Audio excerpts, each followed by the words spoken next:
Hey guys, we're live and it's the Flip Flop Power Hour. We do not have a guest tonight, so I'm going to give a little monologue, try and entertain you guys, bring you guys some value. Going to talk to you about anything that you're willing to ask me about.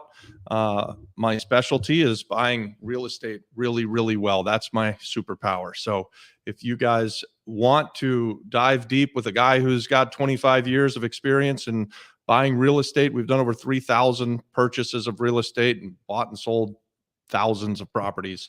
Right now, we live in Puerto Rico and we invest in tourism, Act 60 tourism projects. So we play Monopoly for a living.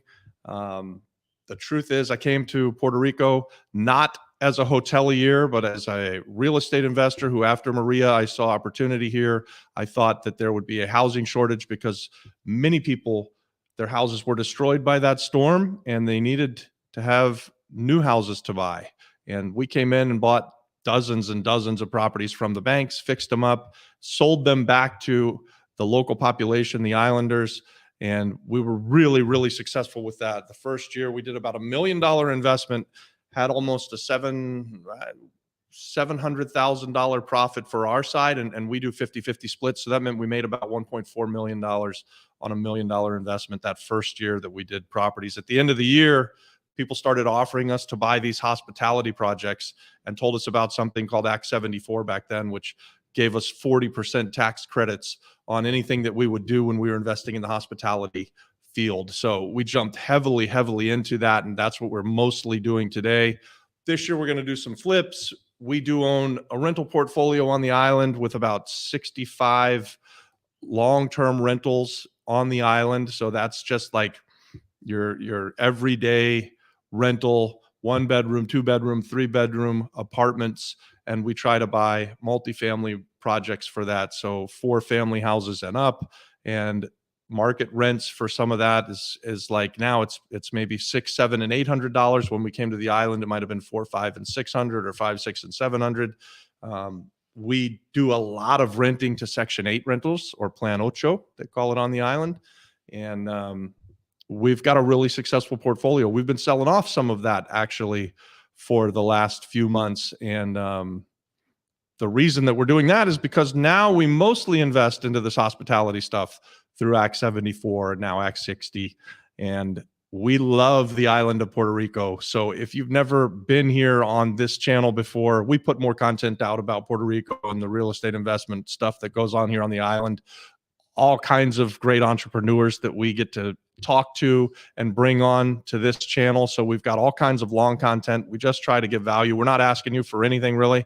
We'd love to get you to hit that thumbs up for us, share the video, and subscribe to the channel.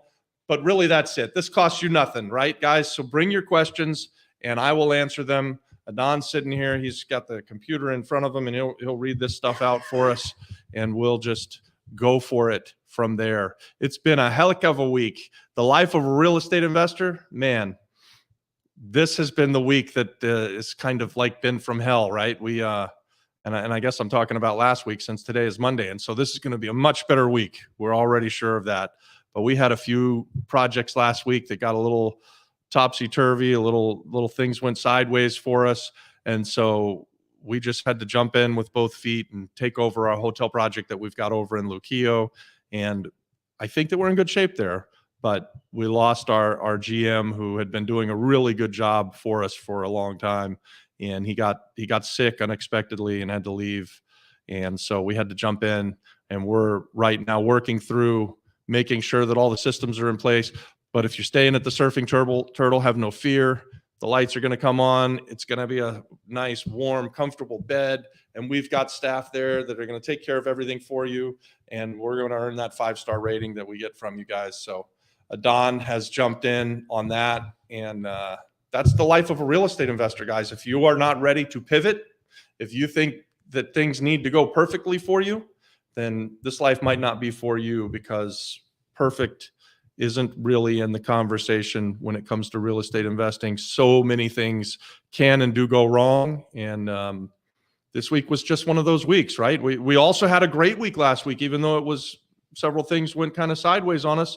We got a contract on a property that was kind of out of the blue, something that wasn't even for sale here in the island of Puerto Rico. And someone came around and offered us a good bit of money for it, and so we're under contract on one of our properties, and that's always nice. So I mean, that one sale, if it goes through, is a big enough deal and makes everybody enough money that we've got a smile on our face, even though life was a little bit tough last week.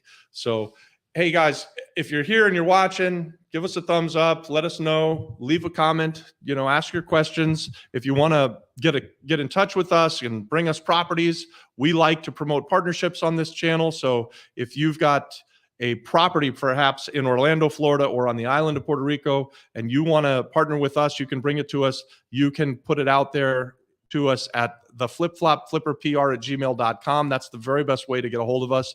We will absolutely answer questions and comments on all of our videos, but really to connect with us and get to know us, the flipflopflipperpr@gmail.com. That's our preferred email. That's the best way that you can get in touch with me.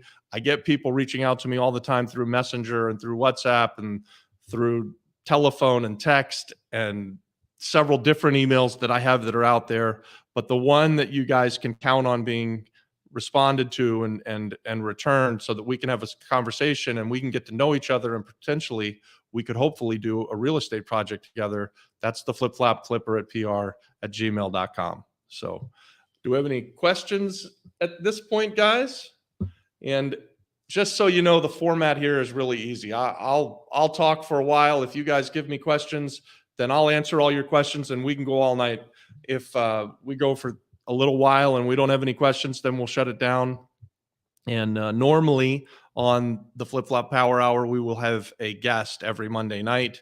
Our guest tonight couldn't make it, so I'm on my own. I'm doing this solo. And I don't know if you guys have ever talked to yourself without anybody asking you any questions, but going for a long period of time, well, some people can do it maybe better than I can, but I need your questions. I need the interaction. So I'm hoping that you guys will bring it. I have a question. Don's got a question. So you made full return plus profit first year, or on that $1 million portfolio? So you paid off a $1 million plus.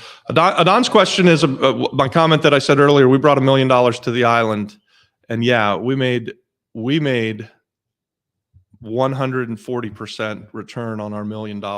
If I'm correct, if let's say I'm right, and PR Consultants made 700,000 that year, which I think that's pretty close. I could be off by 5 or 10 grand, but I'm in that ballpark. And that means also our investors. So when we came to the island, the way that we set up and way that we structured it, and this is something that's good for you guys who are just starting out. How do you structure something when you're finding a new purchase? So we structured things with the 50-50 profit split, where the money gets half and the work got half. So I moved and started a business in Puerto Rico and really came here with very little or nothing, and identified some properties to buy. And then I went home to Florida and said, hey guys, I'm in Puerto Rico and I've got some great deals. And I had them put up the money for the renovation. And then we did all the work. And when we sold the properties, we paid back all of the money to the investors plus 50% of the profits. And if we had money in, which usually almost every time we would have money in, we would get our money back plus half of the profits as well. How can I start buying property down there? Jose Antonio. Yeah, Jose Antonio. So you can start buying property down here in Puerto Rico. There are a bunch of ways to do it.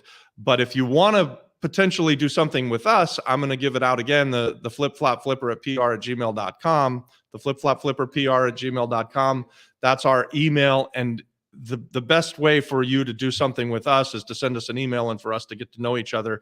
But if you want to buy investment properties on the island of Puerto Rico, it is absolutely my belief that right now, today in 2023, and so we're in April of 2023, just started April of 2023. I think this is the very best place to be investing in real estate, especially value add real estate, especially real estate that you want to have really, really sexy, nice cash flowing returns. So you can still come to Puerto Rico and find distressed multifamily properties like 4, 5, 6, 7 units, right? And buy those things at $20,000 or $30,000 per door, put another $10,000 to $20,000 per door in them, and have them rented out and bringing in long-term rental income and making you really, really nice returns. And I think that you can do it at a much better rate than you can, like, say, in Orlando, Florida. Like, if I wanted to buy a 4 unit in Orlando, Florida, I think like an excellent deal would start at a number of 400 or $500,000. And if I wanted to buy a 4 unit, and I'm talking distressed, guys, so a 4 unit distressed on the island of Puerto Rico, not on the beach, but just somewhere in any town, Puerto Rico, you can find a distressed value add property that you can buy for, yeah, 80,000, 90,000, 60,000. So 4 units for 60, 80, 70, 90, 100, that exists. They're here every day. You can find them. You're going to need to do some work, right? Like, so they're, Is that, sorry, to interrupt. Is that the number that you would start your initial investment with? That's the next question. how much is the initial investment? Yeah. So what do you want to do? Right. Like, so we came here, guys, and we earmarked with our partners, we decided we would bring $1 million and that we were going to buy a bunch of things. We did about 50 or 60 deals that first year that we were here. And so we were buying properties on average for that year at around $32,000 a piece, and then selling them at pretty good profits. I mean, I told you what we think we made. $1 million returned about $1.4 million that first year. So, do you have to come with $1 million? No, you don't. We bought houses for as low as $5,000. We bought a house for $5,000 in Fajardo at a auction, a bank owned auction. It was owned by Vivienda Bank, and Vivienda had a whole bunch of real estate owned, and they were auctioning off this stuff. It was all blocked up and boarded up. We bought it and we smashed out all the blocks in the windows, and we fought with the bats that were inside of the house, and we fixed it up just a little bit. We painted the outside, we put new windows and doors on the property, and then the next month we stuck it back in a different auction and we sold that house for $25,000. We were all in with our painting it up and putting windows and doors on it. We were all in at less than 10 grand and sold it in like a 60-day period of time for $25,000, I think, cash to the next buyer. And then they went in, fixed it up, and then lived in it, right? So How much do I need to invest with you? Crypto Biker X, how much do you need to invest with me? Well, so we try to match the partners that we've got with the different properties that we come across. And the best way for us to get to know each other is to do that flipflopflipperpr@gmail.com. We have a conversation. We probably, if you're on the island, we'd go look at different types of investments and we'd see what you are interested in, and we would go from there, right? So we've done partnerships with people who had as little as 50 grand, and we've done partnerships with people who've got millions of dollars. And so it's not a one size fits all. It's not even close to that, right? Like, I can give you a for instance. Today, my college roommate, he's in town today, and I'm going to meet him tomorrow night for dinner. And he came to the island about a year and a half ago, and just to hang out. And now he's invested with us on like 4 or 5 different deals. He started out with, I think he started out with 40 grand. I think he started out with 40 grand, and now he invests with us pretty routinely, 100 grand that he keeps rolling, that he keeps kind of going from deal to deal. And so that's how this sort of works, right? It's like, it's not a one size fits all, because we've got a hedge fund where people invest millions of dollars, and we've done, like I said, partnerships with people where they come in for as little as $40,000 or $50,000, and we're just doing a one-off flip. So it really depends on what kind of investment you're interested in. Do you want to do a flip? Do you want to do a long-term rental? Do you want to be involved in a hospitality project? Are you in for the long term? Are you in for the short term? So we really have to get to know each other before I can fully answer your question, but hopefully that's a pretty good shot at answering that. More questions, guys. The more questions you got, the longer we can go. And I appreciate it. I appreciate you guys for putting those questions out there. And I will do my best to answer them. And if I don't know the answer, I'll do my best to make sure that we research it and get you the answer. So what are you seeing for? So people are still saying markets in the, it's hard to buy from banks. do you think in the next couple of weeks or years?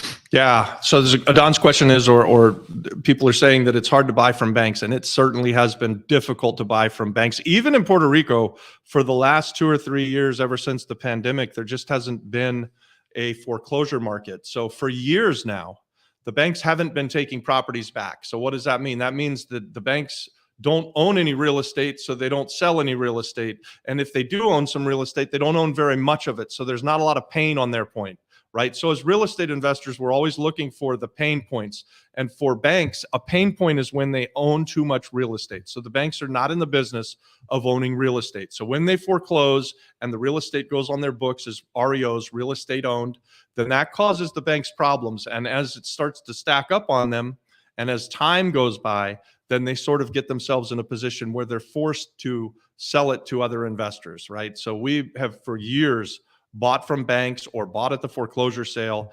And honestly, for the last 2 or 3 years, we've done less of it than at any other point in the last 25 years. So I see there is going to be a shift. I don't necessarily subscribe to the idea that we're going to have a collapse in real estate prices like we did in 2008 and 9, but I do think that there are more foreclosures coming now over the next year, 18 months or 2 years than what we've seen over the last 2 or 3 years, right? So I absolutely believe that there are going to be opportunities with the banks, both on the island of Puerto Rico and certainly back home in Florida. So I've got my team in Florida gearing up to go back to the foreclosure sale later this year. We've already started to look. The other thing that we're doing in the States that we expect to be very successful with is that we're looking at tax deed sales. And we like tax deed sales in all across the state of Florida, and we've bought hundreds and hundreds of them over the years. Unfortunately, there's not a tax deed sale here on the island of Puerto Rico. The way that they do their taxes, people can go years, even decades without paying their taxes. And that's why you see so much distressed property. In Florida, for instance, if you don't pay your taxes for 3 years, then you are going to go to a tax deed sale. And we can go and buy those properties. And I think there's going to be a lot of opportunity. So if you're stateside and you look at your local tax deed sale, I would start studying stuff like that. That's distressed properties, distressed sellers, and it's right there. It's free. You don't have to spend any money to find out where it's at. They're going to give you the address. They're going to tell you what taxes are owed, so you know what the starting bid is, and then you can figure out on your own what's it worth and how much you can bid on it. Tax deed sales aren't the safest place to buy, but they're a really, really good place to buy distressed real estate and get bargain prices. Don, you got another question? Properties from within that 5K, those prices are not reflected on their webpage. Yeah, so that was an auction. So that was 2018, 2019. I don't remember exactly. It was probably 2018. So the banks were really suffering at that point, right? So Vivienda and Deschaux and First Bank and Oriental Bank and all of the banks that were on the island at the time had just pages and pages of real estate owned. When we first came to the island, they owned so much real estate that the first 2 years that I was here, I didn't even look at any other real estate. Like I didn't look at real estate that was for sale by a local because I wasn't going to buy it. I was buying deeply discounted, distressed value add properties from the banks when I first came to the island. And yeah, the house that we bought at the auction for $5,000, they probably had listed somewhere for $30,000 or $40,000. And it was very distressed, and they let it go at the auction as they do. When banks, like any other seller, when they get enough pain, when they've had enough pieces of property on their REO list, they have to liquidate this stuff, guys. And so right now, it's still probably a little bit early to think that you're going to get those really heavily discounted stuff from the banks, but I would start to look for it now heading into the end of the year and definitely by next year. So yeah, so subscribe on YouTube at the Flip Flop Flipper. And if you want to email us, it's the flipflopflipperpr@gmail.com. And guys, I appreciate your questions, and I hope I'm giving you great value. Let's keep the conversation going. So if you've got more questions, bring them in. How many people do we have watching right now, Adon? Can you tell? We got about 13 people watching. How many likes do we got? We got 2 likes with 13 people watching, guys. Can I get 12, 13 more likes? What do we need? 11 more likes to get to 13. Come on, baby. We need those thumbs up. It helps the channel. It's the only thing that we really ask for. I get all of my affirmation and feel good about myself because you like the video. I'm like a 16-year-old girl. I need to be told that I'm pretty. Adon's got another question. So when you wholesale properties forward, if you went through the trouble of bringing contractors and everything, do you usually let them hopefully connect them with a potential buyer? Yeah, great question. So Don's question is, so if you're wholesaling and you inquire with a contractor as to what the renovations are going to be, and someone actually gives you a bid, do you then try to hook up that contractor with the new buyer? And my answer is obviously absolutely yes. Part of wholesaling on the island of Puerto Rico, a big part of it is that we could, so let's say Adon and I have a property right now that we're just going to try and wholesale really quick. We've got contractors that we've had look at it. We know what it's going to cost to fix it.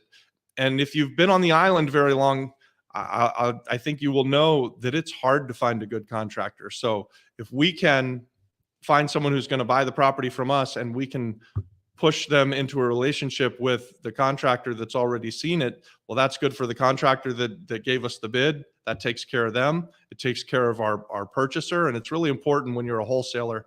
I think this is key, guys. So if you're starting out and you want to be a wholesaler, I want you to have this mindset that you need for the person who's buying the property from you to make the money. They should be the one who are making the majority of the money, right? Like if you're a wholesaler and you take all of the money out of the deal and you leave very little on meat on the bone for the guy who does all of the work, you're not going to stay in business for very long. You might be able to sell 1 or 2 properties, but you're going to pretty quickly get a reputation as someone who takes all of the fun out of all the joy out of it, and you're not going to be successful. Wholesaling is about volume, not about massive profits on the front end.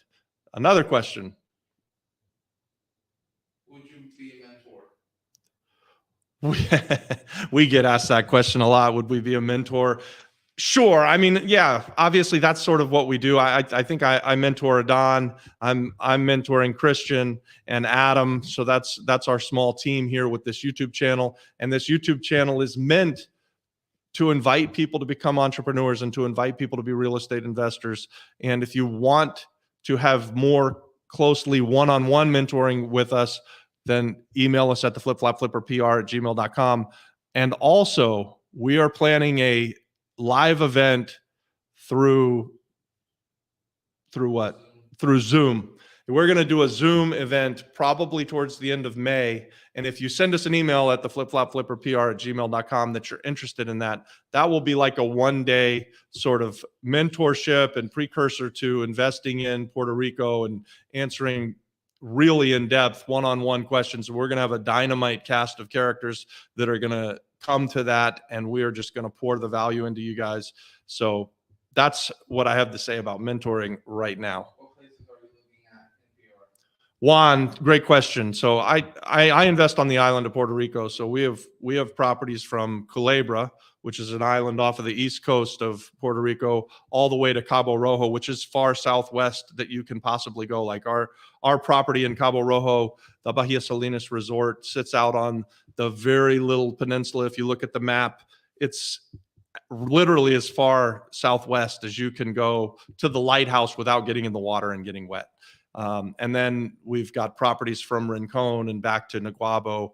So we crisscross the island, but honestly, right now we concentrate on a very small corridor on Juan Ponce de Leon from Hato Rey to Miramar. Basically, that section, it runs right through from Hato Rey, which is the Golden Mile, up through Santurce, and then ends out in Miramar. And that is our current buy box that we're looking really, really heavily at that. Now, would we buy great deals on other parts of the island? Absolutely, we would. So we like to invest in bundles. And so if someone's got a great deal in Cabo Rojo near the Bahia Salinas, or if somebody's got something in Rincon near Playa Corsica, then we're interested in looking at those areas too. For us, the most important part of a real estate investor and a real estate investment venture is getting a great deal, right? Having a really good eye for what the highest and best use is. We love to buy value add real estate. So we like it to be distressed. I'm not typically buying this apartment that we're sitting in. So something that's been completely renovated, it's beautiful, it's selling at full retail. You know, I'm really, unless I'm looking to live in it, I'm just not your guy. And the truth is, even when I'm looking to live in something, I I looked at a beautiful condo in the last few days that was in the same building as one that is completely distressed. And what I learned from that is that I'd rather buy the distressed one and build it out the way that I want it. So if I did decide to live in that place, I would probably buy the distressed property, even for something I'm going to live in. But I do look at non-distressed stuff for something I'm going to live in. 99% of the time, I'm buying distressed properties. The more distressed, the better, especially things that don't know what their highest and best use are. So if you have a mixed use building and it's just been sitting empty for 10 years and nothing's going on with it, I love to buy those things because the value of that building really is very low. And then if I can have a great plan for renovating it and putting it back out there to use as, say, long-term rentals, or as a youth hostel, or as a hotel, or whatever it may be, a restaurant, it doesn't matter. You look at the building, you're deal specific, and you come up with what would be the highest and best use, and you renovate it to that, and you increase the value along the way. And then when you put the person in there and rent it to them at its highest and best use, you would then increase the value again. So that's our preferred way to invest. We're investing to grow our wealth. We're investing to make money for our partners. We're here to find the stuff that's got the biggest problems that we can solve so that we can make the highest returns. And we hope that by doing that, we provide great buildings for people to live in and to use, and to have restaurants and businesses and all kinds of other great things come from finding distressed real estate and turning it into something beautiful and nice. Do we have another question? No, we should ask more questions, but I have a question. Adon has a question, and you guys put your questions in the chat here for us. The more questions, the longer we'll go, and I'll go all night if you guys keep asking questions. Hello, Ricardo Gonzalez. Thanks for tuning in, man. Ask your questions. Go ahead, Adon. What do you got? So if we can't wholesale this property soon, and we start construction, should the play be try our hand in Airbnb and keep it and then refinance? Or should we long-term rent it and sell it forward with renters? Yeah, so Don's talking about a property that we just closed on last week. We've got a 4-unit building in Rio Piedras, but what's Santa Rita, Rio Piedras, very, very close to UPR. What's that? It's on Calle Madrid. It's a really great building. It's got a lot of charm. It's got the old Spanish style tile floors that are so popular here in PR, and it's just got a lot of character. And so Don's question is, if we don't wholesale it quickly, then do we renovate it? And when we renovate it, what do we plan to do with it? Are we going to do long-term rents? Are we going to do midterm rents? Are we going to rent to students? Are we going to rent on Airbnb? And Adon, I think, yes, we should do all of that, right? Like, Yeah, well, I was thinking strategy-wise, if we long-term rent them and sell them forward to a potential real estate investor, yeah. then it would be better for them to be cash flowing. It's just a potential Airbnb where it's, Yeah, and I think so. One of the things that we could do with our particular property, guys, this house on Calle Madrid, it's a beautiful house hack. Like, there are so many people over the last couple of years that have said, "Hey, Robert, I'd really like to find a 4-unit that I can go and get a regular bank loan on, either conventional, FHA, VA, whichever it may be, and live in it and let the rest of the place pay for it." So this is an opportunity where you could buy it and you could live in a 4-bedroom, 2-bath house, basically, with a 4-bedroom, 2-bath above you and 2 apartments out back, bringing in cash flow. You could live in something that's really nice, really comfortable, in a very good area, and it would bring in more than enough money for you to pay for all of your debt service and your taxes and insurance and everything that goes on with that. You could definitely live for free. You could probably make some money. So I think the idea still for us is to renovate it as a 4-family house and then just sell it retail. So there's nothing wrong with selling that house down the road for $500,000 once we're done with it, and we make some money, and it's a great house hack for somebody who wants to do it. But to Adon's point, if there's someone who's listening to this and that sounds good to you and you want to do what I would do, which is buy it now at the lower price, fix it up yourself, and make even more money, then by all means, reach out to us at the flipflopflipperpr@gmail.com, the flipflopflipperpr@gmail.com, and we'll get you the information about this place. It's a phenomenal investment, guys. It has tons of equity. We're going to leave equity on the table when we sell it on to the next person, and you can rehab it and then sell it and make a bunch of money, or you can do the house hack. There's all kinds of options. So we had another question that popped up and then popped down because I gave out the email. What do we got? So you can go back up. I'd like to invest, but I need to have a lot of capital, or can I do so with great credit? Wow, Omar, that's a great question. So you hear all the time, you have to have money to make money. That's bullshit, guys. That's a terrible mindset to get yourself in. Don't get trapped in that. Please, please, please. Real estate investing is the greatest wealth builder that exists. And I can back that up in that whenever somebody either becomes really wealthy, they either have become wealthy by investing in real estate, or once they become wealthy because they started a business, they always invest in real estate to hold on to their wealth.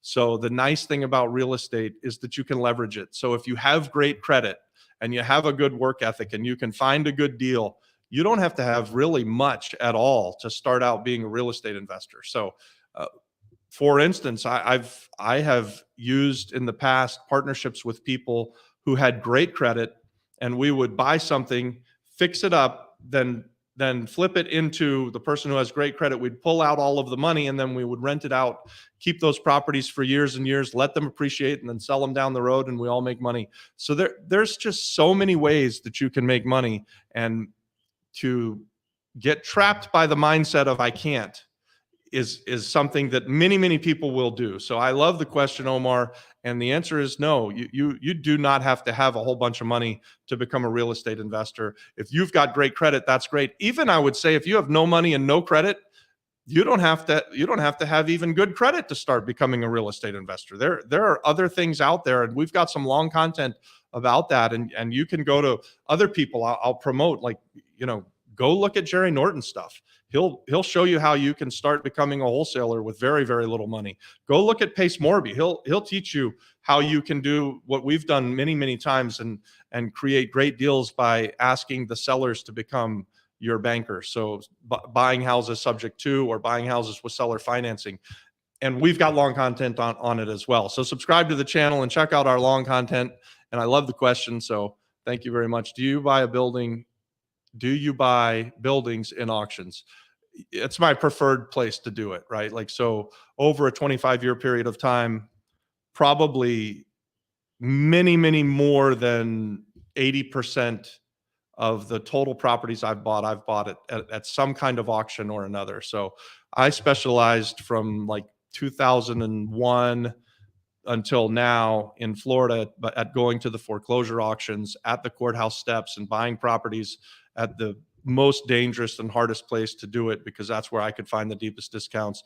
We've bought hundreds of properties at tax deed sales in the States. And even when we came to Puerto Rico, we've bought dozens of properties at auctions here. We have not yet tackled going to the foreclosure sale auction here on the island of Puerto Rico. We've gone a couple of times. We've gone 2 or 3 times, and we haven't been successful. But I believe that that's the next place that we think that there's some real opportunity on the island of Puerto Rico. So we believe that later this year, there's going to be more and more foreclosures coming, and we're going to be able to go to the courthouse steps and buy things. Now, it's hard to buy at the foreclosure steps. You've got to have all of the money, especially in Puerto Rico. It's super hard, which I love.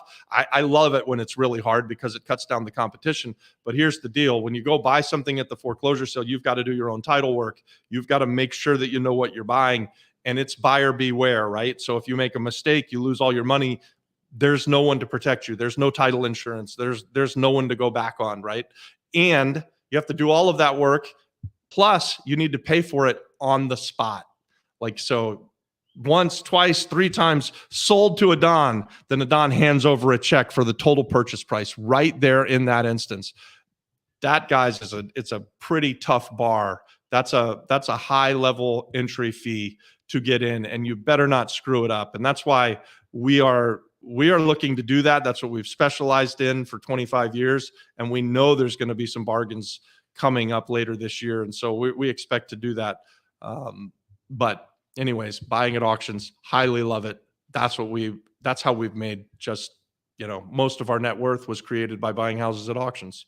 So, which tax advantages in Puerto Rico can I benefit from while living in the States without having to relocate? Crypto Biker.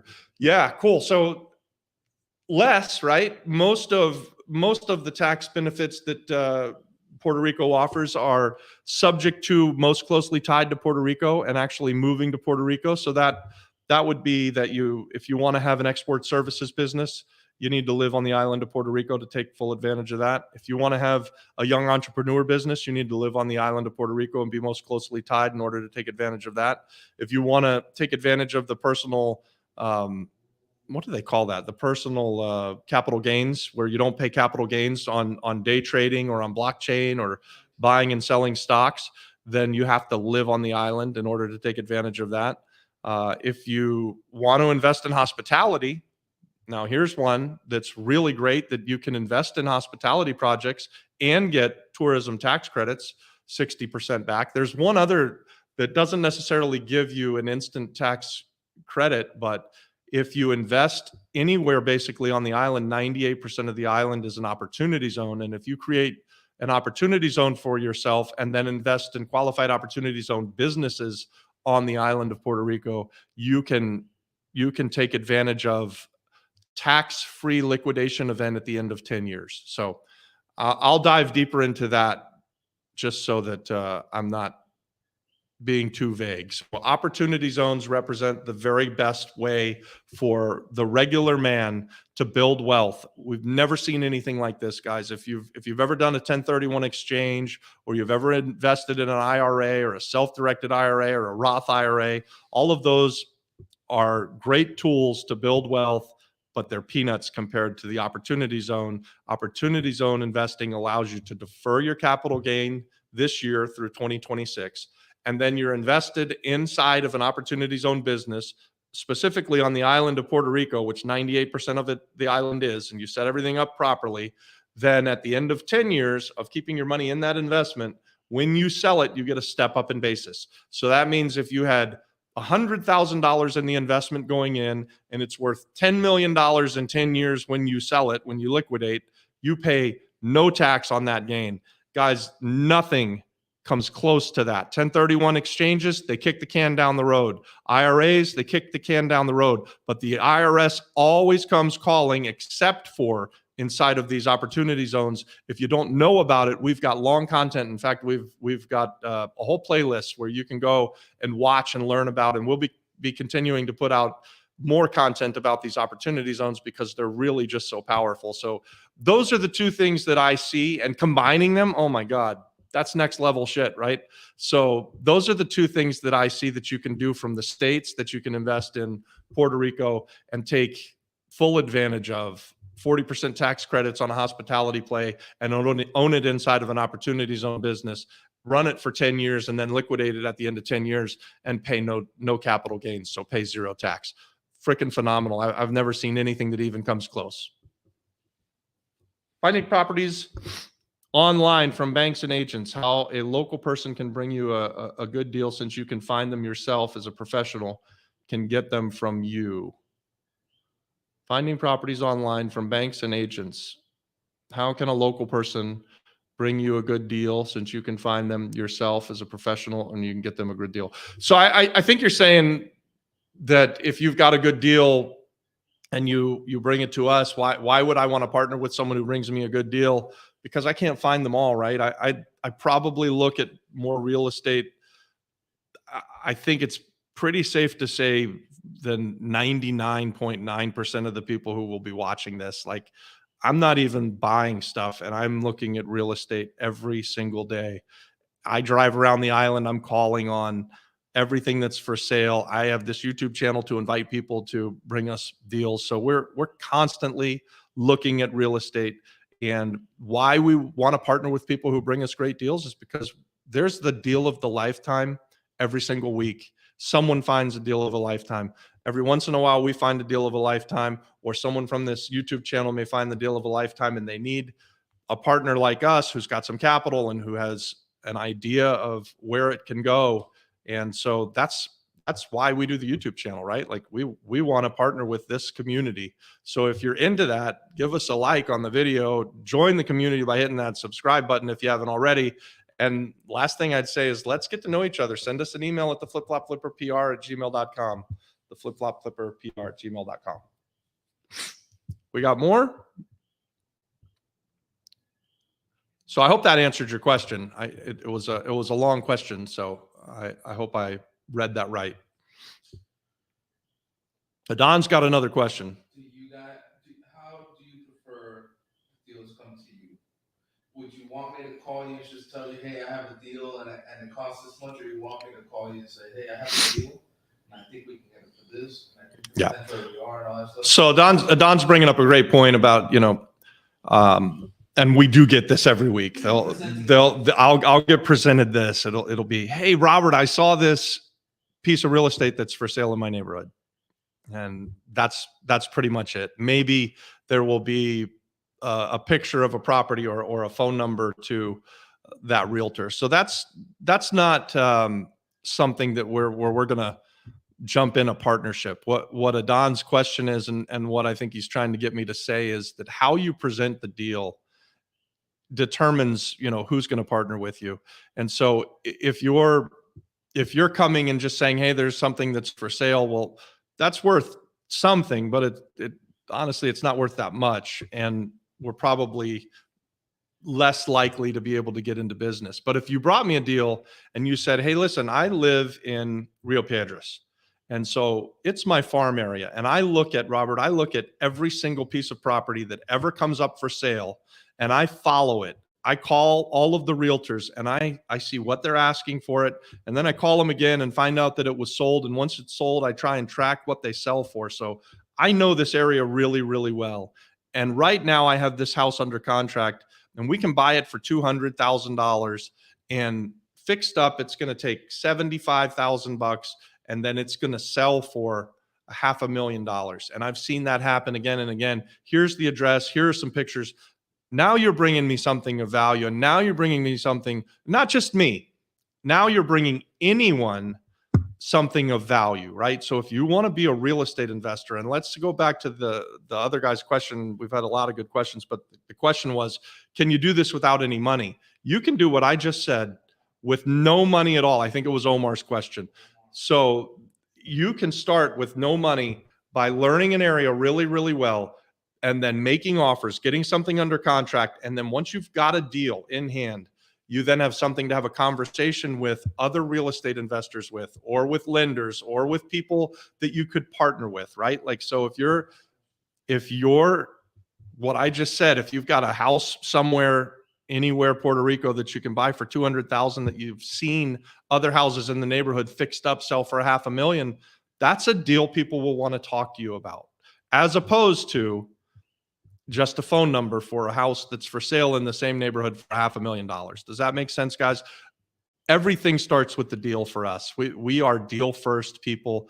We have long content about that as well. So we believe that it's always a deal first market, and put us on your buyers list by all means, but you don't have to have a buyer or the money lined up. What you have to have is a great deal. Money finds a great deal all the time, every time. Money finds a great deal. So we got any more questions? Put your questions in the chat. So I know you guys are liquidating a lot of stuff this year. Do you have, besides your hospitality plays, are you planning and seeking to go back to that first initial year you got here, is single family flips and stuff like that? Yeah. And what's your buy box? Yeah. So I don't know if you guys can hear it, Don, but he's asking about what our buy box is and what our plans are. So we have been liquidating some properties for about 6 or 8 months, and we're going to continue to sell a couple of things, and we do this routinely, right? So we are buying old investors. I really don't like to sell real estate. I like to buy real estate. That's what really excites me. But the question is, so we have been liquidating some stuff. What are we going to do now? And what we do every year is we identify where we think the market is going to go. And this year we've decided that we're going to invest in and buy some things that we can get in and out of. So we are going to do more flips this year than we have for the last 2 or 3 years. So for the last 2 or 3 years, we've really only bought stuff that we plan to hold on to for a long time. And unless somebody came and offered us way more money than, well, not way more money than we thought, but unless somebody wanted it way more than us and offered us enough money to sell it, we just weren't selling. And that changed with this crazy economy, maybe about the start of last quarter of 2022. We were kind of forecasting, which we do every single year at the end of the year, what was working for us and what's going to happen next year. And we thought, we've got some equity built up here on the island of Puerto Rico, and we have a lot of money out there. And so if we could pull some money back in and sell some things and then set ourselves up to be able to buy things like the property in Rio Piedras that Adon and I just closed on, where we're going to do that as a flip. That's a straight flip. And we haven't done that in 3 years. So yes, to answer Adon's question, absolutely. This year we plan to do more flips than we did the last 3 years, and probably going into 2024, that's going to continue. And we're going to buy some things intentionally to sell them while we're still buying some things to keep. And then when the market gets to the bottom, wherever that is, and I think that'll happen sometime in the next couple of years, maybe it's a year, maybe 18 months, maybe 2 years, but at some point it'll get to a level that it's so low again that we buy a whole bunch of stuff that we just never planned to sell again. And we've done that now a couple of times, where when we felt like the market was right back in 2010 and 11, we were just buying stuff to keep for the rest of our lives. And so that's our portfolio now in Florida. And then when we came here in 2018, we bought a lot of stuff to hold on to. So Adon's got another question. So can you please explain what a buy box is? And once you do that, can you also explain what is your buy box? So Don's asking if I'll explain what a buy box is and then what our buy box is. Yeah. You're taking my water? Yes. Oh man, he's stealing my water and asking me for my buy box. It's about to get real. Yeah, so a buy box is just what you would think it is. It's your criteria that you are looking for, right? So my buy box might be very different than Adon's buy box, and Adon's buy box may be very different than someone who's never done it before and they're just starting out. Our buy box, and I'll explain what the buy box is, but our buy box starts on Juan Ponce de Leon in Hato Rey, right at the bottom part of the Golden Mile, and then we go to the west to Miramar. From Hato Rey on Juan Ponce de Leon to Miramar, we are looking to find buildings, preferably big, beautiful, really distressed, not in use, things that have been sitting there for a decade and no one knows what to do with them. And we can buy them really well because we'll go in and basically rebuild the building and come up with a new use that's its highest and best use. That's what our buy box looks like. We want to buy severely distressed stuff that has no revenue whatsoever, and then renovate that into something that's much, much prettier than it was, and then build revenue. And so each time that we do something, we automatically know that we're increasing the value of the property. So does that answer your question about my buy box? That's our current buy box for this area. Other things that would fit the criteria for our buy box is put a building somewhere near the ocean in a town that can support tourism, and it's inside of an opportunity zone, and we can build a hotel there. That's also in our buy box. That's a little more vague, but we could potentially go to Arecibo and buy something that sits on the ocean or sits near the ocean and is a church. And this is something that we own currently. So we bought a church that we think that we can turn it into a hotel. So that fits the buy box as well, because we like opportunity zones and we like teaming them up with tourism tax credits. So those are our 2 buy boxes. For you guys, it might be the neighborhood you live in, right? And maybe I live in this neighborhood and my buy box is the neighborhood, or maybe the 2 or 3 or 4 or 5 surrounding neighborhoods. And what you would want to identify is, what does a 2-bedroom, 1-bath house? What does a 3-bedroom, 2-bath house? What does a 4-bedroom, 3-bath house sell for in this area when it's in good shape? And then when you see something that's distressed and then you can fix it up, it might fit your buy box. How's that, Adon? Nice. So, do you have a? Ask your questions, guys. If you've got more for us, let's go. Sorry, I need a tissue. You want Clark's way? No. How about a paper towel? Could I get a paper towel? All right, guys, ask us some questions. We'll keep going. Sorry about my runny nose. So Adon's got more questions. Do you have a buyer's list? And if you do you call them and ask them what they're looking to?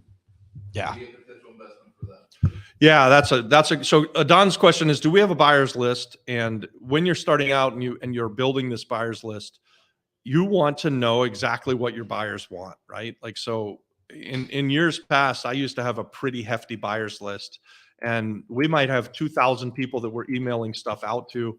And at any one time, there might be 10 or 15 people that I knew were absolutely looking, and I would try to know exactly what they were looking for so that I could sell them the right property and it would be the right fit. And when I called them, I would know, hey, I will use my friend Scott Franklin. So I probably sold Scott Franklin 3 dozen houses, maybe more, maybe 100 houses. I don't know, but I knew Scott Franklin would buy in Pine Hills, Florida, and I knew what price he would pay. I knew how much renovation he expected to do, and I knew what he was looking to resell them for. And so anytime I could find something in this area of Pine Hills, Florida, and it was a pretty big neighborhood, and I could fit it into that box for him, I knew he was going to take it. It was, hey, Scott, I've got this. And actually at some point it became even Scott would say, hey, Robbie, I need another house. I'm looking for this. And he would tell me exactly what he was looking for, and I'd go find it for him. So that's the kind of relationship that you want to have with your buyer's list. The more you know, the better you can do for them, the better job you can do for them. So absolutely, Adon, to answer your question, having the buyer's list, knowing what your buyers want to buy, and then just constantly talking to them and letting them know when you've got something that fits in their criteria. So if you guys are listening to the sound of my voice and you've got a property in Florida, we're looking for properties that we can buy, fix up, and rent. If they will throw off enough cash flow to pay for a debt service at the end of that and make us a profit, we'd like to buy things and keep them in Florida. If we can buy something at 50, 60 cents on the dollar, depending on how much renovation it needs, and then fix it up and sell it, we're looking to do that. So I'm buying one right now with my son in Florida, in Orlando, Florida, Hunters Creek, as a matter of fact. And a couple of weeks ago, a young woman, Maritza Diaz, who I was in business with for many years, she called up, or she was on the thing, and I asked her to come on live, and we talked. And so right after that, I got an email from Maritza, and she says, Robbie, I have a house in my old neighborhood, and I know exactly where it was because we bought that house that she's talking about, right? So I remembered it, and she said, you can buy it for this, and it needs a bunch of work. It's a hoarder house. And within minutes of getting that email from her, I said, yes, I'll take the house. I'm going to send someone to look at it. But I knew I was buying it. I'm in Puerto Rico. I knew the numbers. I knew the math well enough that we were going to buy it. And so over a 48-hour period of time, my son went out there, saw the house. We put it under contract. We're going to close on it.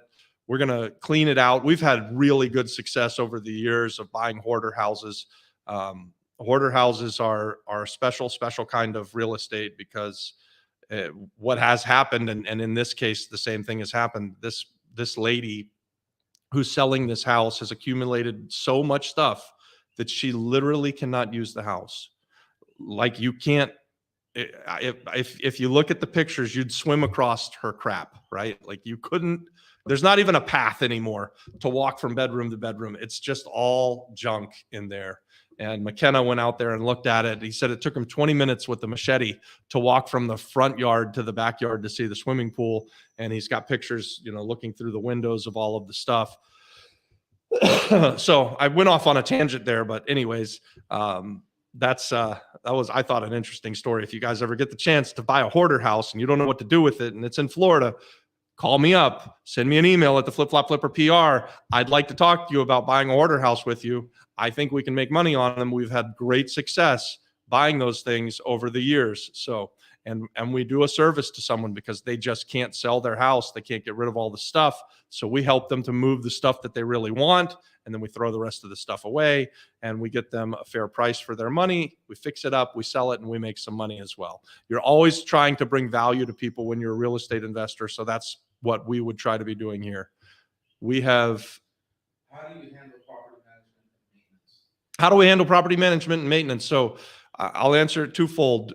We left our business in Florida, and one of the big experiments for us to move to Puerto Rico was wondering what will happen to our business if we leave it in Florida. So in Florida, we have a rental portfolio. It was about 60 properties when we came here. It's down to about 45 properties now, as we've sold some stuff off to bring the money to Puerto Rico. And we ran that rental portfolio by ourselves, right? Like, so it's my small business, my wife, myself, an assistant. And when we left, we left our assistant there, and she manages pretty much everything with my wife. My wife goes back to Florida and is there a little bit longer than me. I'll typically go back for about a week. Like we're going to go back this week and I'll be there for 1 week. Linda will be there for like 2 weeks and she'll handle that rental portfolio. And then funny enough, we come to Puerto Rico, we buy a bunch of properties, we're building a rental portfolio. We tried 3 times to hire local representation on the island to manage our rental portfolio, and it just didn't go well. They weren't doing it as well as we could run it back home in Florida, and so we decided, all right, we'll give it a shot. At first, we thought that we might not be able to do it because of the language barrier, and we had some uncertainties. And so we bought things really well, and then we couldn't get them rented. So we took over and we manage our rental portfolio here on the island. And also, I'll say we've become operators of hotels here on the island. So we had never done that business. And now we've got a few, what do we have? We have about 30 or 40 hospitality doors currently. And over the next 18 months, we'll probably bump that number up close to 300 doors on the island. And we've got about 65 doors long-term rented on the island. How do you mitigate risk in your real estate investments? Yeah, diving deep. Appreciate that question. That's great. So as an investor, risk mitigation is something that is super important, right? So the way that we mitigate risk is buying things really, really well. And so by being value add investors, we're almost never investing in something that we're not going to improve. So we buy stuff that needs improvements, and then you can insure your properties as you improve it, right? So we come into something, we say we buy a 18,000 square foot mixed use building in our buy box here down on Juan Ponce de Leon, out by the train station, just outside of Hato Rey. Maybe it's Santurce. But anyway, so we buy that building, and it's got one tenant in there paying $1,000 a month on 18,000 square feet. She rents about 1,200 square feet. The rest of the building is just vacant and empty, and we're going to go in and fix it up. And as we put more renters in there, we're going to continue to increase the value by fixing it, and we're going to increase the value by bringing in rental income. And then as we get something that's nicer and nicer, we're going to insure against loss, right? So we're going to buy insurance. And when we first purchased the property in its distressed condition, we don't have insurance. We don't have a need for it. I mean, we're buying something like that building. We're probably buying it at land value, really. So if something happens to the building, we still have the land and we're fine. As we improve it, we insure it and we cut back on risk. The other thing that's unique to Puerto Rico, that this is a risk mitigation that I believe exists on the island of Puerto Rico that I've never seen anywhere else, is that we invest in hospitality businesses on the island. So we buy a building and we turn it into a small guest house hotel, and we do it inside of an opportunity zone. And so why do I say that's risk mitigation? Well, we get 40% tax credits for that investment. So that's a pretty big mitigation.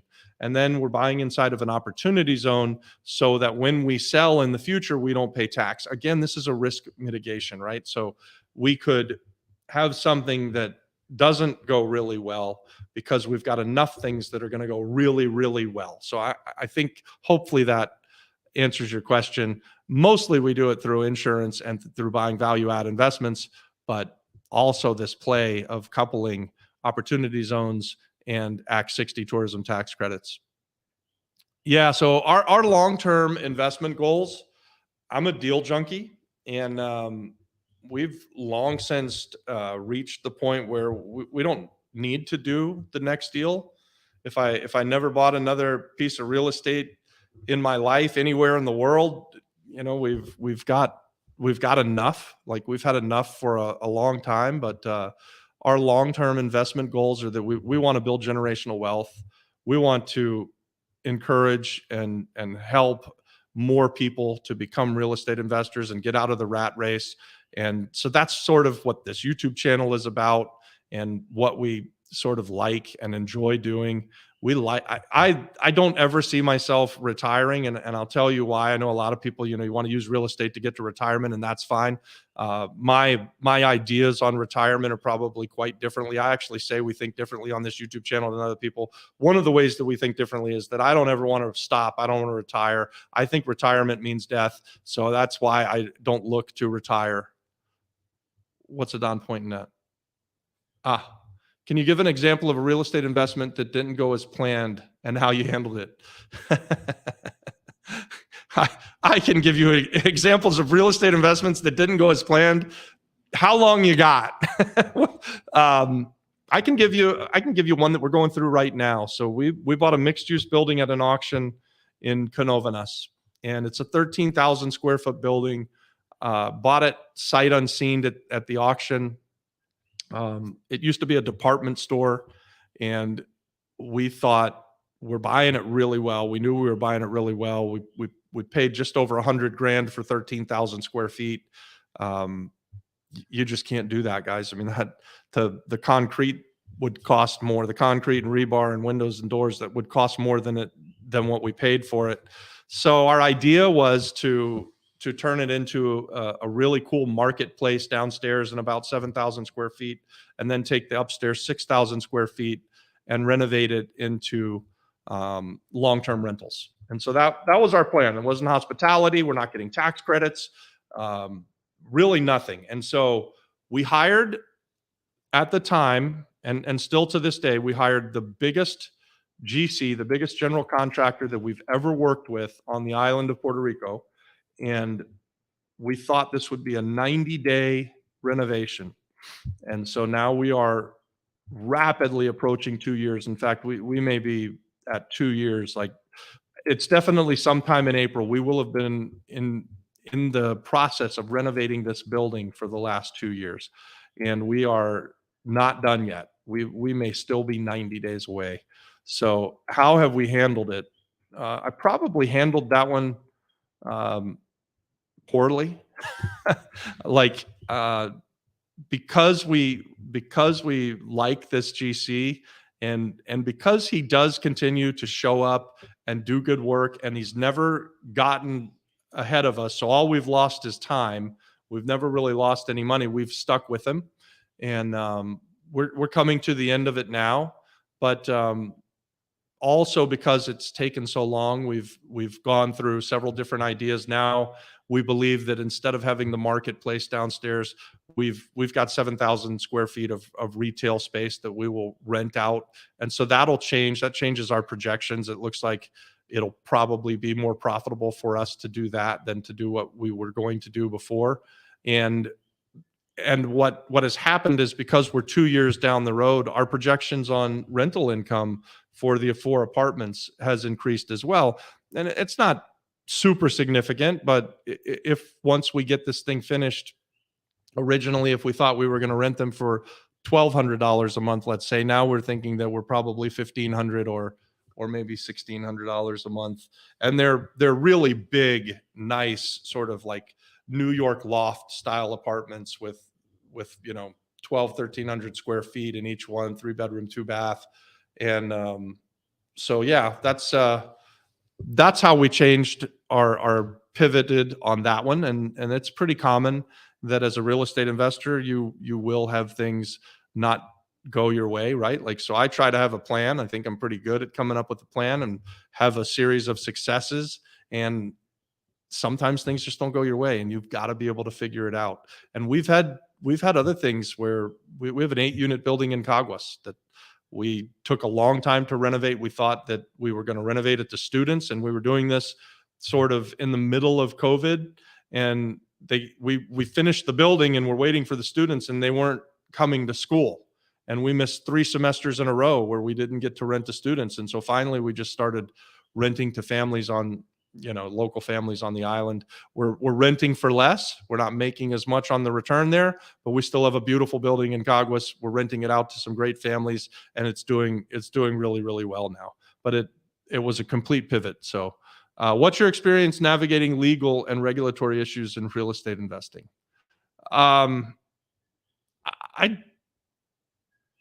What's navigating legal and regulatory issues? Follow the rules.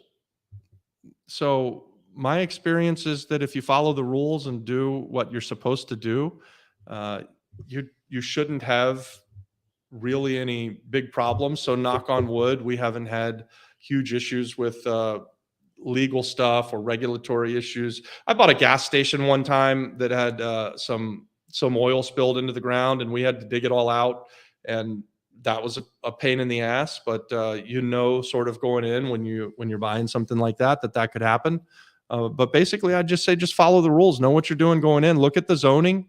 And if you're trying to build something that fits the zoning that you're currently in, you should have no problems. If you're trying to change the zoning and fit this square peg into a round hole, and those can be long, hard, super profitable.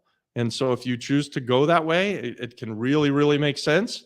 A lot of times we are like a path of least resistance type investors. We like to buy things that are distressed and then put them back in to use in their current zoning and regulatory condition.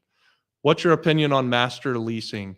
I'm in favor of it, right? So I'm a landlord. It's a great question, Carmen. So I think, and a lot of times this question will be coupled with it. If you do a master lease, could then somebody do an Airbnb arbitrage? And we talk about that on this channel quite a bit. So I like the idea as a landlord of having a master lease with one person that I speak to, that I know, like, and trust, and I give them a good lease and they take care of everything. So as a landlord, the way that I look at that, I would enjoy. So let's say, like on our 8 units in Caguas, if someone came to me and said, I want to rent all 8 units and I'm going to give you X for it, then I would be highly attracted to that. So I'm in favor of it. And then on the other side, why would somebody come and do that? Why would somebody want to rent the 8 apartments? Because they're going to cap what they're paying me, the landlord, and then they've got in their mind a way that they think that they can make money, and they take on all of the work. And so I'm willing to give up something for that ease. I think the big one again is this Airbnb arbitrage, right? So we haven't done this yet, but if the right person came to us and said that they wanted to have a master lease on one of our properties and that they were going to put it on Airbnb, I'd be interested in talking to them. And so that's a situation that I could envision where a master lease could work really, really well. So Carmen, I hope that answers your question. And if you have more questions about that, go ahead and drop them in there and I'll get to them. How do you handle difficult tenants or situations with the property? This is, nobody said that this is going to be easy, right? So when you're a landlord, you're going to have difficult tenants. You're going to have problems with the property. You're going to have the plumbing back up on a Sunday morning, and you've got to show up and you've got to deal with it. So I'll go back to the Airbnb issue here. So like we've got some properties around the island, and recently on a Sunday morning, the toilet backed up into the shower, and now I'm out there at 7 a.m. trying to clean out the drain so that our guests can have a good morning and take a shower. And you've got to show up and deal with this stuff, and it's hard work and it's unexpected and it'll ruin your day. It certainly ruined mine. I don't want to be the guy who goes and does that, but I will show up. I will go do it. Like if you have to do it, you do what you have to do. With difficult tenants, there's landlord tenant laws. And so be very careful with your contract. Specific to Puerto Rico, more so than Florida. So Florida, it's pretty standardized how eviction laws work in Florida. Puerto Rico is much more determined on your contract. So Puerto Rico seems to follow whatever the contract says. So your lease, you be very specific with what you expect and what you want. And as long as you are and you do, and then to the extent that you have a bad tenant, you take that to the courts and you go through the process of an eviction. So that's how I handle that. That's how you guys will need to learn to handle that as well. You want to have good contracts. You want to have good leases in place. How do you handle unexpected market changes or economic downturns? I plan, like I'm a planner. So I have been wrong so many times where I'm trying to figure out what's going to happen with the economy and what's going on unexpectedly. Recently, we went through the big flu, the COVID thing. And when it first started, I took every property that I had that was on the market that I was going to sell off of the market. And I'm talking about immediately. So March of 2020, 2 weeks in, COVID's here, Puerto Rico and Florida, and I've got real estate that we're going to sell. And I pulled everything off of the market and I rented out the properties as fast as I could because I wanted to have a comfortable level of cash flow. And I thought nothing is going to sell while people aren't going outside and people are sick. I was completely wrong in the reason that I did it, but I did take action. And because I took action, I greatly benefited from it. So I have now some properties that I didn't intend to have as rental properties. They were meant to be sold, and rents went crazy during the pandemic. I mean, stuff that we were renting in Florida for $1,200 a month now is renting for $2,200 a month in that time period. And it's bonkers. It's sort of out of control, right? And so because we took these properties off the market and rented them back then at $1,200, and then the next year it went up, and the next year it went up, and now it's this wild price. Like if we lose our tenants, we have like a $600, $700, $800 a month gain by renting to the next tenant because these rents have gone crazy in Florida. To a lesser degree, they've gone a little bit up in Puerto Rico, but not nearly as much. So Florida rents nearly doubled in the last 2.5 or 3 years. Puerto Rico, I would say island wide, it's gone up 15, 20% over the last 3 years for like that Section 8 kind of buyer or renter that we do. The long-term rental, 2-bedroom, 1-baths, we're $550, now they're $650, $700. 3-bedroom, 1-baths, we're $700, now they're $850 or $800. So they've gone up, but it hasn't gone up to the same level that Florida has gone up. What's my opinion on Juncos? Juan, I don't know Juncos very well. I've never bought anything there. I think it's a great little town. It's kind of smack in the middle of or right at the foothills of El Yunque. And I don't know it very well, but I expect that it's a really great little town. My guess is that there's some really good value add real estate to be bought there, and probably at pretty fair prices, right? So rents are probably pretty moderately priced there, but you could probably still find a multifamily in Juncos that's distressed and buy it. You might even be able to buy something in Juncos at 10,000 a door. I bet you that you can. I would think that there are some things there that have been sitting vacant for a long time. And so if you were able to find a multifamily at 10,000 a door and fix it up and get it rented out, that would be a highly profitable venture. I imagine that that is the case for Juncos, but I don't have personal experience. I think we did flip a house one time the first year in Juncos, and that's our whole experience in Juncos. How do you balance the potential for high returns with the risk of losing your investment?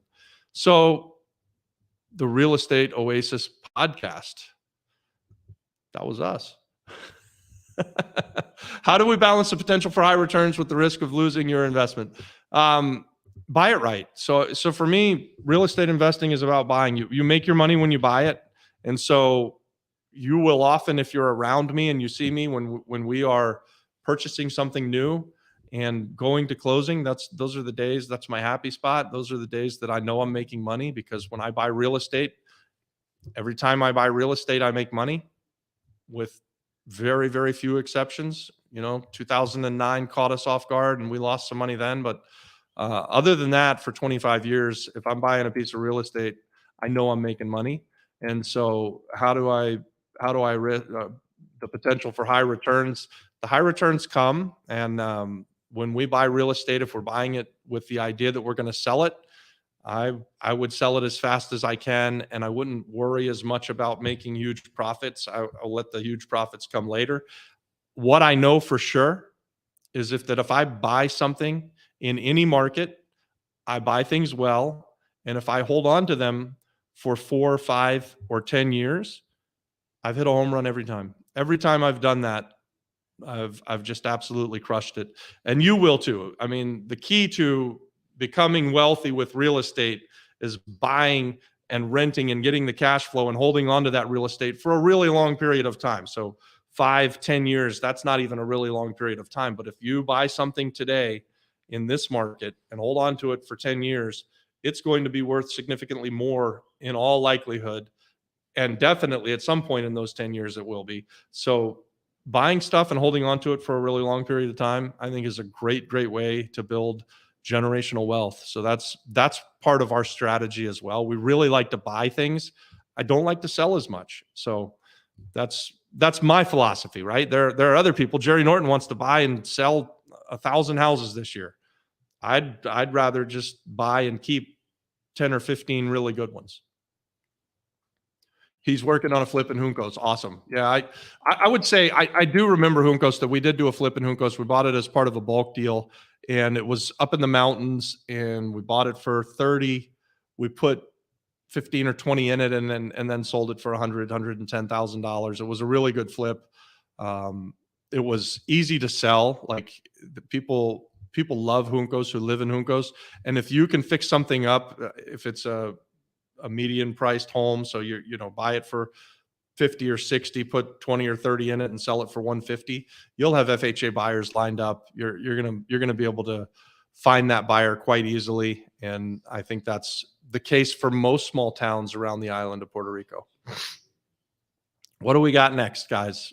Keep them coming. Juan, thanks for your questions, buddy. I appreciate it. If you want to tell us about your deal, and we'll talk more about it, tell us what you bought it for and what you're going to put into it, and we can talk about that.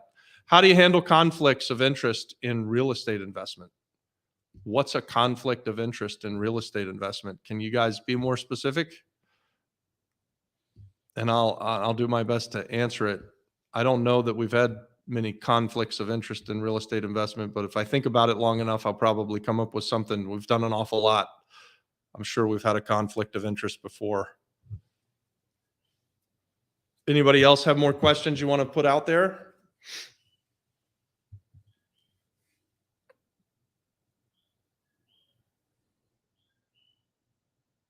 Ask your questions, guys. And listen, if you haven't already, hit the like button for us. We really appreciate it. We want that like button, and we need to get this information out there to as many people as we can. We're trying to grow a community of real estate investors that can do deals together. That's the reason that we invite people to partner with us, and we also invite people that just want to be a part of the community to partner with each other. So if you will like and hit that subscribe button and join the community, we'd be glad to have you. And you can reach us at the flipflopflipperpr@gmail.com. And I got another question. When partners want more than 50%, when partners want more than 50%, that's a conflict of interest. I don't. So I think what they're trying to ask is, if you started the business off at 50/50. Yeah. Now for X or Y reason, they want 70. Oh, 80. great. Okay. So Adon is clarifying the question. Hopefully he's right about what they're trying to ask here. So if you have a partnership and you go into it with a set of rules, in my experience, changing midstream is a recipe for disaster.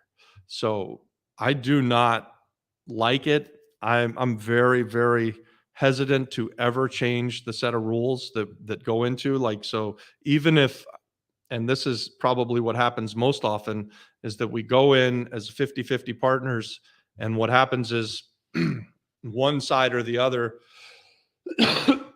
believes that they're bringing more value to the table than the other side. But you have a 50/50 deal and you have to honor it. And so most of the time in my life, it's been me that, and my company, that ends up doing the vast majority of the work. And we don't go back and try and renegotiate. If we went into something thinking we had a partner that was going to do X and they didn't end up doing X, we will just continue on with the partnership until we exit the piece of real estate. And we probably won't partner with that person again. And when I've seen partnerships, and early on when I was young and I didn't realize how bad it was, when I've seen partnerships or been a part of partnerships that start to change, they almost always go bad. Like it just, you have to keep the deal that you start with, get through that project, and then move on to the next one. And if you need to change the partnership moving forward, that's fine, right? Like, so that makes perfect sense. But to renegotiate on the fly as you're going, that's a recipe for disaster. I'm completely against it. And that's, I mean, not to say that things don't ever change, because this is life. And of course they do change, but it's something that you should think long and hard about, because once you start to make those changes, then I've just seen partnership after partnership fail because of it. So if that's what you're talking about with the conflict of interest, I think you just finish the deal that you got, and then you move on to the next one. You either renegotiate or you don't do business together anymore. Thanks for the information you found on Instagram days ago, and he loves the content. Bought the house for $58K, putting $23K in and selling for $139. Dude, those were the numbers that I just said, Juan. That's absolutely killing it, right? Like, so buy that house for 60, put 30 in it, sell it for 150. This is the same math. That's a great flip. And I think when you put that house out on the market for 139, you're going to have FHA buyers ready to buy that house. Like, it's there is a housing shortage on the island. So for you to buy a distressed house, fix it up like you're doing, and get it qualified so that someone can go and get a loan on it, you're gonna, I mean, that's a great formula. I love it. I love it. It sounds great. I think you're gonna be greatly successful. And I think your math works perfectly, right? So 58, 68, 78, 81,000 to sell for 139,000. You know, after costs, you pick up 40 or 50 grand, you're making a 50% return on your money. That's phenomenal. And then do it again as soon as you can. A Florida contract over 22 years, always wanted to start investing in PR, but don't know how or who can help. Where are you from in Florida, Jose? I'm from Orlando, Florida. I love Florida. That's where I have invested for, my whole life. And we came to Puerto Rico about 5 years ago after Hurricane Maria. And when we came to Puerto Rico, we had no idea how the island worked. We didn't have the same kind of data available to us that we have in Florida. So it was a much, much more difficult place to figure out that I could buy something for 58,000, put 23 in it and sell it for 139, because the data just wasn't there. So here's what we did and I have this out there on other content. We came to the island and we called up a whole bunch of real estate, a whole bunch of real estate agents and real estate investors. And we were trying to find people that were in the business of buy, fix, and sell, or were selling as real estate agents to people who were buy, fix, and sell people. And then we basically offered to partner with people. We said, look, we're coming to the island, and if you bring us deals, then we'll look at your deals and we'll make you an offer on everything that you bring us.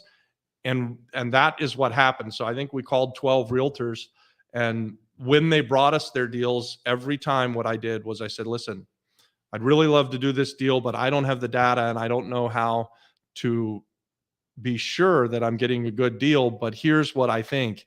If you'll put your money in it, and even if that's your commission, and we partner on the deal, then I'll do the deal with you. I had like 6 of them that said, no, I'm just realtors. We didn't buy those houses. I had 6 realtors that said, I've always wanted to be a real estate investor and nobody's ever given me that opportunity before.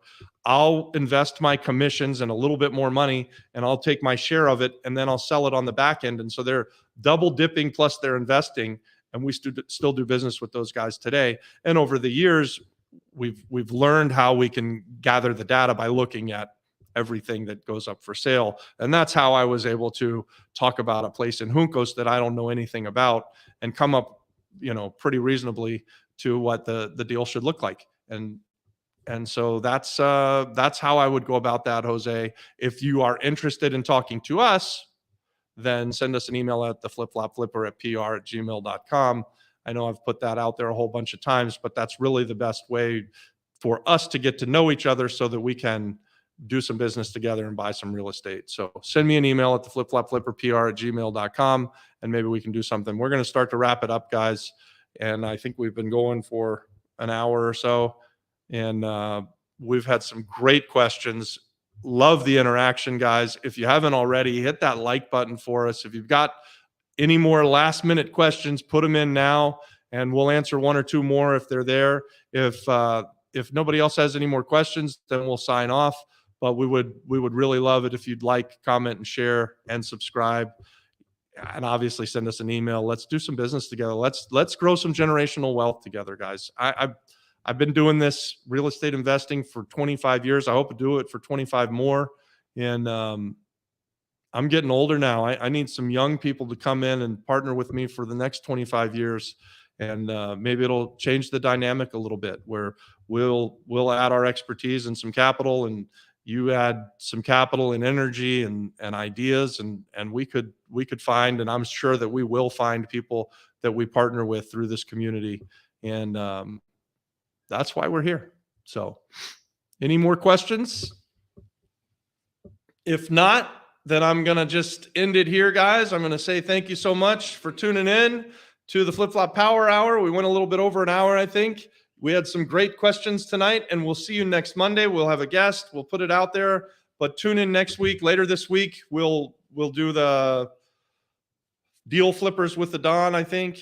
And this will probably be the only question and answer for the week. And it's Easter, guys. So if you don't see me before Easter, hey, say hi to your Lord and Savior, Jesus Christ. Have a great Easter. It's the best holiday of the year, and I love it. And I love my Savior, Jesus. So God bless you guys, and good night.